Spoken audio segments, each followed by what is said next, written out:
Hey folks, it's Javier Blog 208 here, coming to you live once again from the beach here on the Atlantic coast. Beautiful day. It's probably in the 70s right now. 70s. I'd probably say 70s. Pardon my cough. Okay, so what do I want to talk about? A lesson from Texas. Leaving things in God's hands.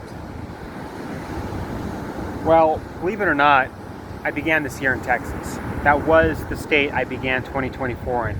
It is just mind-blowing to me that 2024 is almost over, but I began 2024 in Houston, Texas in a hotel. And this was when I was coming back from Mexico.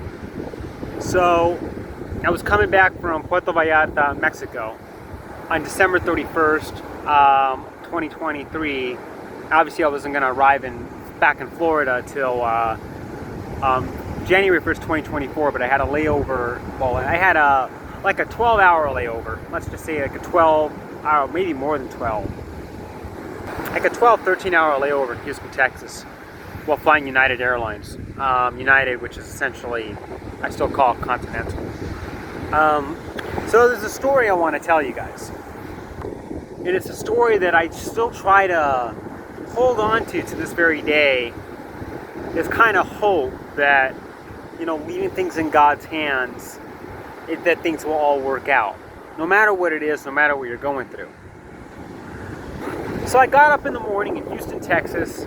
Okay, so let me just tell you the story. I flew into Houston feeling sick from Mexico. I was sick. Literally, I was sick. And I remember being really grateful that I actually had a hotel booked that night. And it was a nice hotel. It was a Marriott Airport Hotel in Houston. With the airport shuttle, breakfast, and everything. And I remember paying $224 for it or something like that, just for one night. So I flew into Houston on United Airlines, aka Continental, formerly known as Continental, feeling sick, feeling chills and everything, cough, fever, whatever. And I remember being really thankful that I booked that hotel, and this was the last day of 2023, and I'm just like, I don't want anybody calling me, I don't want anybody wishing me a Happy New Year, I don't want anything, I just want to go to my hotel, get under my covers, and go to bed.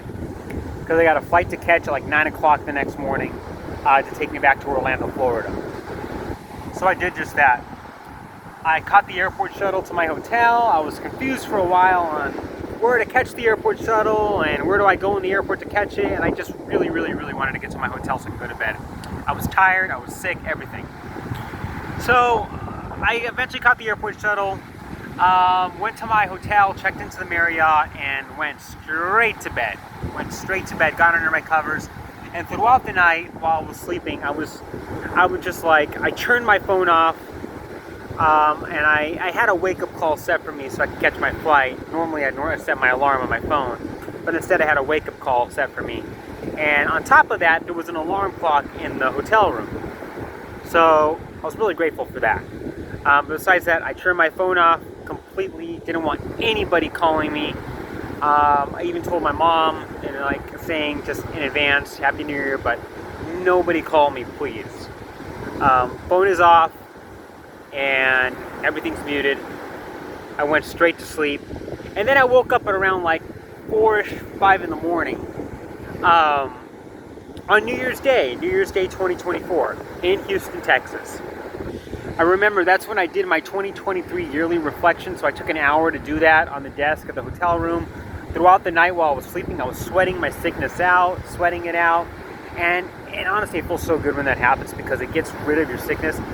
For the most part, that one night's sleep made all the difference in the world, and I was feeling so much better that morning than I was the night before, and that was wonderful, praise God for that.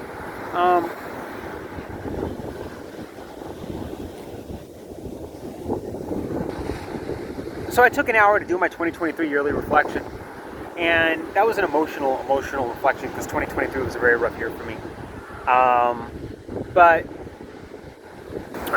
And by the way, I have yet to post it. It's been almost a year and I still haven't posted my 2023 yearly reflection, which I still intend to do. I want to get it posted. It's actually on my second computer, which is still broken to this very moment, and I still need to get a new computer to replace that and a data transfer and blah blah blah and everything. That's still yet to happen, but I still have it and I know it's still saved, so that's important. And I want to post it and I want to get it posted even though it's over a year later. It was kind of hard for me to post it back then because it was kind of an emotional reflection. But anyways, I did that in Houston, and then I remember I went downstairs, I kind of packed up my stuff, and then I went downstairs to my hotel room for free breakfast, and I met and then I asked, what time are the airport shuttles? And then they were like, oh, the 6 o'clock one is booked, the 7 o'clock one is booked, so the earliest we can get you on is like 7:30 or 8. And I'm like, wait a minute, that's not right. My flight's at 9, or my flight was at 9ish, around 9 o'clock, my flight to Orlando. And there was an old lady there who was overhearing the conversation, and then she wanted to get me on the shuttle because she was flying out too. So basically she just kind of talked to me, she kind of pulled me aside and talked to me. She was like, why don't we just leave it in God's hands? She was this like southern lady from Louisiana, and really, really hospitable, traditional southern hospitality and all that. And then I guess the assumption on my end was like, hey, maybe we can just all squeeze into that same shuttle, the 6:30 one, and then I can go and not have to risk my flight. And there were a whole bunch of people going in that shuttle. There were like 17 people in that shuttle. That shuttle was packed to the brim. And if I missed it, I would have had to wait it out until I got a shuttle that arrived at the airport right before my flight left, which would have put my flight at risk. But anyway, she was like, why don't we just leave it in God's hands? And then I started conversing with her, and then I realized she was a grandmother, and I met the family, I met the daughter, and everything. And very, very sweet people, very sweet southern people. This was Houston, Texas, and I kept telling, this is like my first time in my life that I began my year in Texas. So, yeah. But anyway, after I ate my breakfast, just kind of relaxed on it a little bit. Still was a little nervous, kept asking the hotel receptionist or the hotel front desk lady, is there any way you can get me on this shuttle? Is there any way you can get me on this shuttle? She's like, nope, we can't do it, it's too full, it's packed to the brim. And it was packed to the brim. But anyway, the 6:30 shuttle came, or the 7, I think it was like 6:30 or 7 or whatever, shuttle came. I think it was like 6:30, 7:30. I forgot the exact time. But anyway, it came, and then I just kind of like snuck out with all those people, like without the receptionist, without the hotel front desk lady knowing it. And I snuck into the van with everybody, with the old lady, with the family, and they helped me do it too. And then nobody said anything. The shuttle was packed, but I just kind of found a place inside the shuttle, and we were off to the airport. And it worked out. And then she just looks at me, she says, see, we left it in God's hands, it's all okay. You know, southern accent, Louisiana grandmother, and I'm just like, this is awesome, great. So I made it to Houston George Bush Intercontinental Airport, and I made it in time to relax, in time to catch my flight, and everything worked out perfect.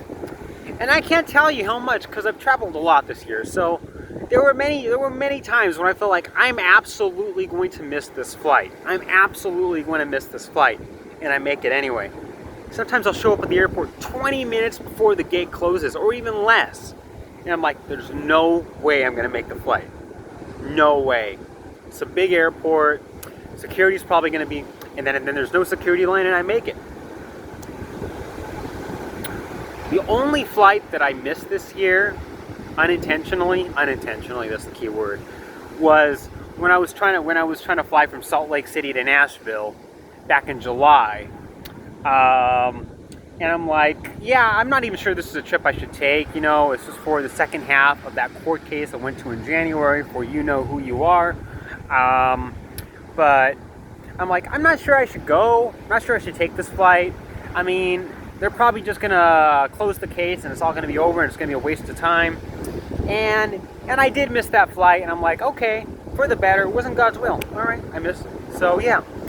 But every other flight that I thought I was going to miss, I ended up making. I was sure I was going to miss it 18 minutes before the gate closed, 15 minutes before the gate closed.